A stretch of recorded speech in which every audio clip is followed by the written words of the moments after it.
I want to talk about something today that I didn't have language for until recently. I'm calling it my closely held sadness. I'm not talking about depression. I'm not talking about despair. I'm not talking about something that needs to be fixed.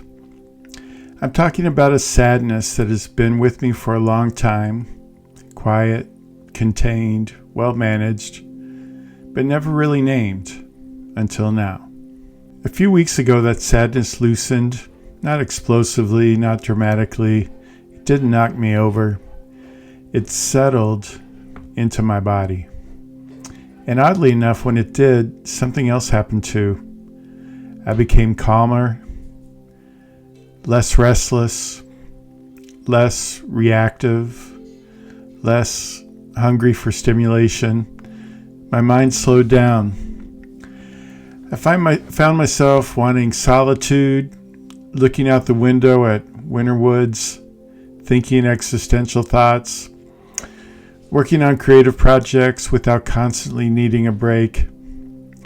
The sadness felt heavy, but not chaotic, thick, but not sharp, like gravity returning to the room. For a long time, I would have labeled this feeling melancholy or bittersweet, but those words weren't quite right. This sadness, it's not sentimental, it isn't nostalgic, and it isn't romantic. It's more honest than that. So I want to do 3 things in this video.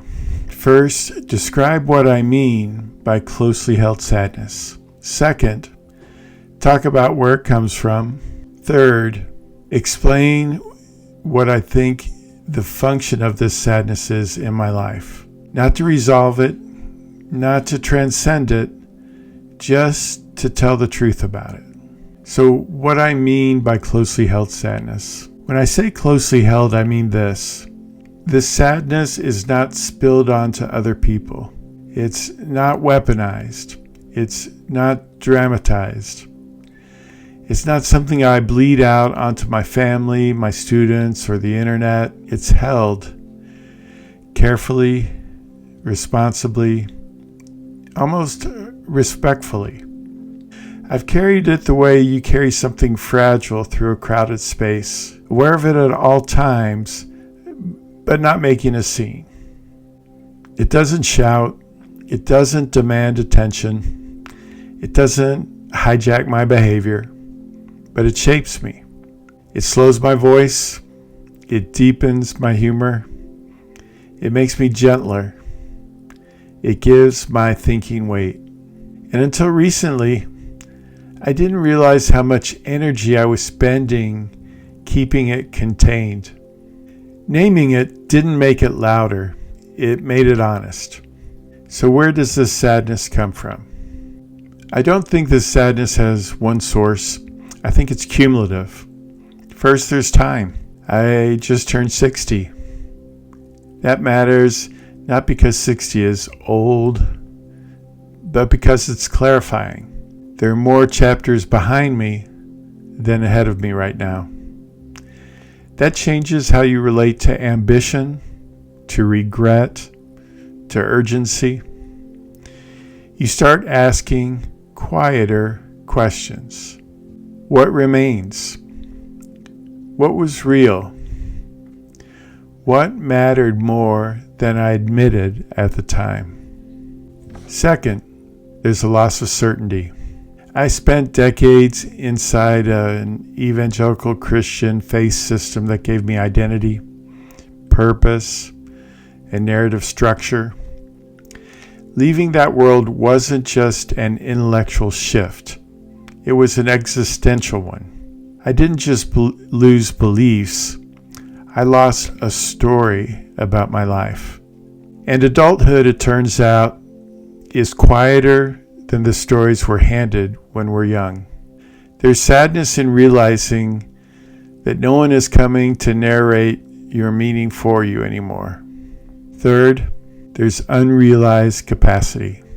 I know I have more to offer than the systems around me often allow, especially in education.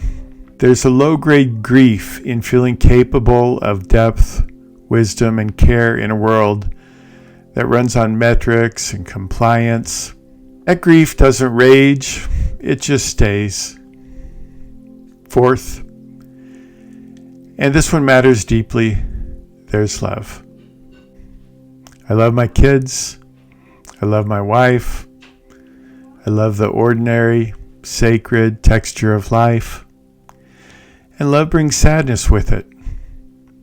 Because when you love deeply, you also carry the awareness of time, vulnerability, and eventual loss. You start wanting to leave your children something true, not just something comforting. That weight doesn't go away, it matures. What this sadness is doing. Here's the most important part. This sadness is not here to break me. It's not here to immobilize me. It's not here to demand resolution. It's doing work. When it surfaced more fully, my nervous system actually calmed down. I stopped scanning for stimulation. I stopped trying to outrun myself. The sadness slowed the tempo of my life into something sustainable. It made silence feel safe. Solitude feel nourishing. Thinking feel meaningful again. There's a cultural myth that sadness is a problem to be solved. I don't think that's always true. Some sadness is diagnostic. Some sadness is orienting. Some sadness tells you that you're paying attention. This one feels like that. It's the sadness of someone who has lived long enough to see the gap between ideals and reality, and still chooses to care. It's the sadness that allows wisdom to form. Lately, I've been thinking about it like this. It's winter outside, bitterly cold, below zero with the wind chill, but the sun still rises. It doesn't warm anything. It doesn't fix the cold. The world remains frozen through, but the light illuminates everything. That's what this sadness feels like now. A soft, fragile brightness inside me, shining on a world that hasn't changed. Not salvation, not transcendence, just clarity. So if you're feeling something like this, a quiet heaviness, a slowing, a deepening, I want to say this clearly. You don't necessarily need to get rid of it. You might need to listen. Some sadness isn't a sign that something is wrong.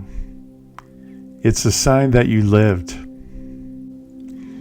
And sometimes the most honest thing we can do is stop suppressing what's been patiently waiting to be felt. Thank you for listening.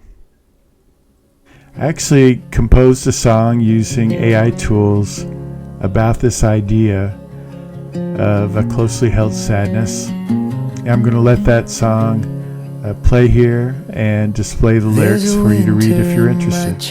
All right. God bless.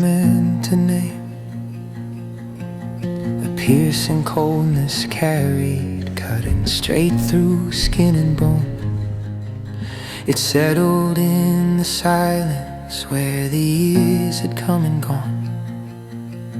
A weight I learned to bear long before I knew its name.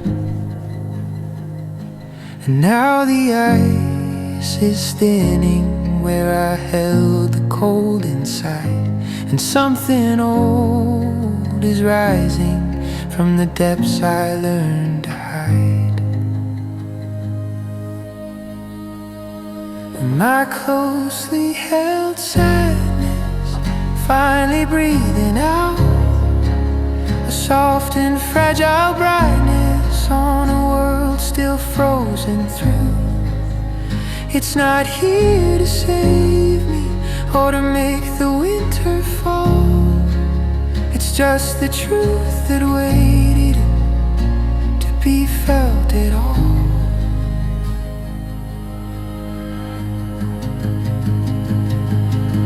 I carried it in silence through the years that shaped my frame. A quiet, constant season I could never quite explain. It lingered like a shadow where the daylight wouldn't go, a presence in the marrow that I learned to never show. But now the frozen pathways in my chest begin to clear, and something long remembered finds the nerve to reappear.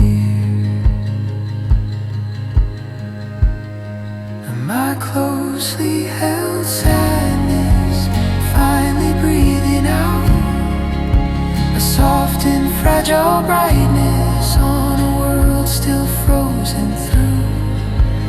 It's not here to save me or to make the winter fall. It's just the truth that waited to be felt at all. And maybe it was never meant to melt or fade away, but serve as quiet witness to the shifting of my days. For even in the coldest fields a fragile light can rise, not warming what it touches, but revealing what survives. My closely held sadness finally breathing out, a soft and fragile brightness on a world still frozen through. It's not here to save me or to make the winter fall. It's just the truth that waited to be felt at all. Just the truth that waited to be felt at all.